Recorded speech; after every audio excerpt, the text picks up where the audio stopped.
மயிலாடுதுறை மாவட்ட மதுவிலக்கு பிரிவு டிஎஸ்பி இன் 4 சக்கர வாகனம் மாவட்ட காவல்துறையால் பறிக்கப்பட்டதாக புகார் எழுந்துள்ளது. வாகனம் மாற்றுப்பணிக்கு ஒதுக்கப்பட்டதால் சுமார் 1 கிலோமீட்டர் தூரம் நடந்தே அலுவலகம் சென்றுள்ளார் டிஎஸ்பி சுந்தரேசன். அண்மையில் 23 டாஸ்மாக் பார்களுக்கு சீல் வைத்ததால் எஸ்பி சுந்தரேசன் சென்று வந்த கார் பறிக்கப்பட்டதாக புகார்கள் எழுந்துள்ளது. ஆனால் இந்த விவகாரம் குறித்து விளக்கம் அளித்த காவல்துறை வேறு காரணத்தை கூறியுள்ளது. மயிலாடுதுறை மாவட்ட மதுவிலக்கு அமலாக்கப் பிரிவு டிஎஸ்பியாக சுந்தரேசன் கடந்த நவம்பர் மாதம் முதல் பணியாற்றி வருகிறார். இவர் பொறுப்பேற்றது முதல் சட்டவிரோத சாராயம் மற்றும் மது கடத்தல் மற்றும் விற்பனையில் ஈடுபடுவோர் மீது பாரபட்சமின்றி கடும் நடவடிக்கைகளை மேற்கொண்டு வருகிறார். மயிலாடுதுறை மாவட்டத்தில் அனுமதியின்றி செயல்பட்ட 23 டாஸ்மாக் பார்களுக்கு சீல் வைத்துள்ளதுடன் சட்டவிரோத சாராயம் மற்றும் மதுபான கடத்தல் தொடர்பாக 1200க்கும் மேற்பட்டவர்கள் மீது வழக்கு பதிவு செய்து அவர்களில் 700 பேரை டிஎஸ்பி சுந்தரேசன் சிறையில் அடைத்திருக்கிறார் என்று கூறப்படுகிறது. தொடர்கடத்தலில் ஈடுபட்டு 5 பேர் மீது குண்டர் சட்டத்தில் நடவடிக்கை மேற்கொண்டுள்ளார்.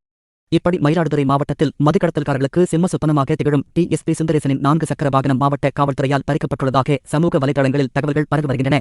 முதலமைச்சர் வருகைக்கு முன்னர் அமைச்சர் எஸ்கார்டு செல்வதற்கு டிஎஸ்பி சுந்தரேசனின் வாகனத்தை கேட்டுக் கொடுக்க மறுத்ததால் அவரை பாதுகாப்பு பணிக்காக வெளியூருக்கு அனுப்பி வைத்த மாவட்ட காவல்துறையினர் மீண்டும் பணிக்கு வந்தவுடன் வாகனத்தை அனுப்பாமல் பறித்துக் கொண்டதாக சொல்லப்படுகிறது.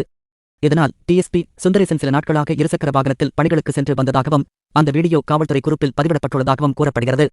இந்நிலையில் டிஎஸ்பி சுந்தரேசன் இன்று தனது வீட்டில் இருந்து மதுவிலக்கு பிரிவு அலுவலகத்திற்கு பணிக்கு நடந்து சென்றது அந்த பகுதியில் பரபரப்பை ஏற்படுத்தியுள்ளது.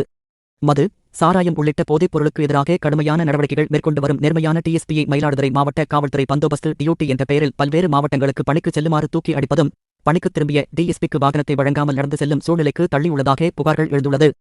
முன்னதாக மாநில மனித உரிமை கமிஷனில் டிஎஸ்பி யாக பணியாற்றிய சுந்தரேசன் காஞ்சிபுரம் ஓய்வு பெற்ற காவல் ஆய்வாளர் கொலை வழக்கு, பகுஜன் சமாஜ் கட்சி மாநில தலைவர் ஆம்ஸ்டாங் கொலை வழக்கு தொடர்பான என்கவுண்டர்களில் விசாரணை அதிகாரியாக சுந்தரேசன் பணியாற்றியுள்ளாராம்.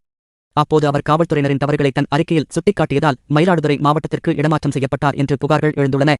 இதற்கு இடையே காவல்துறை சார்பில் அளிக்கப்பட்ட விளக்கத்தில் அவரது வாகனம் பழுது காரணமாக ரிப்பேர் செய்ய அனுப்பப்பட்டுள்ளதாகவும் அதேபோல் பரவும் தகவல்கள் வதந்தி என்று திட்டவட்டமாக மறுத்துள்ளனர்.